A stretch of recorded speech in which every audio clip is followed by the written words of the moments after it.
Think about someone who you can relate really well to. Is this someone you can be open with? Someone who can recognize the significance of the challenges that you face? Do you trust that person? Why? It's likely because that person displays empathy, and empathy moves us closer together. That connection builds a firm foundation where trust can blossom. There are two types of empathy: emotional empathy and cognitive empathy.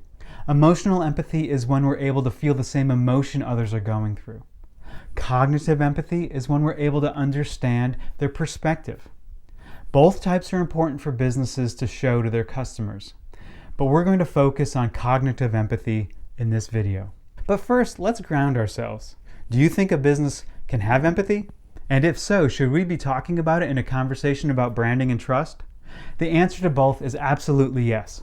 While empathy might seem like a soft skill or attribute, studies show that it's the most significant factor in developing personal trust.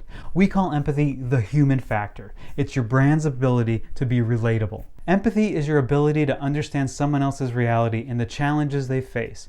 It's the genuine concern your business has for its customers and your employees. Don't dismiss empathy. It's more than a nice to have. It's essential for every business today, especially as our lives become more challenging. In its most basic definition, empathy is respect at a human level. It's a business's ability to see people not just as customers or part of a target demographic, but as individuals with real needs. Here's the value of practicing empathy.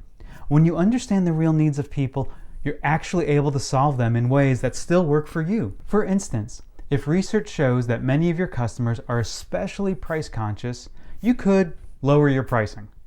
But if you dig deeper to diagnose the reasons that are driving their concern on price, you might instead realize that they're not just concerned about the cost, but the value of the product. The solution then isn't to lower the price, but to offer messaging that addresses value. You might also offer a warranty or provide testimonials from customers who had the same concerns but have found lasting value from your product or service. Empathy moves businesses and their customers closer and fuels deeper connections. Communicating that you see their concerns through words is good, but empathy is much more effective when it comes through in your actions. Empathetic actions can come across in product development, the way you deliver your service, the way employees interact with each other and with customers, and of course, how you communicate. Empathy is absolutely something brands can develop more of. Here are a few ways. Be more curious about your customers. And I'm going to take a stand here against creating customer personas. Personas often fail to address the reasons people seek out brands to help solve their challenges. Instead, use the jobs to be done framework. It's a process where you determine what customers really need from you. For a free jobs to be done template, look in the video description below. Listen to what your customers are saying, directly to you and out in the world. Then connect with them, either one-on-one as a service provider or through your marketing channels. Here, share information about yourself or your brand that helps show your humanity.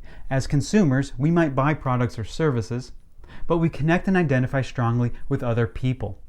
No matter what you sell, there are people behind it.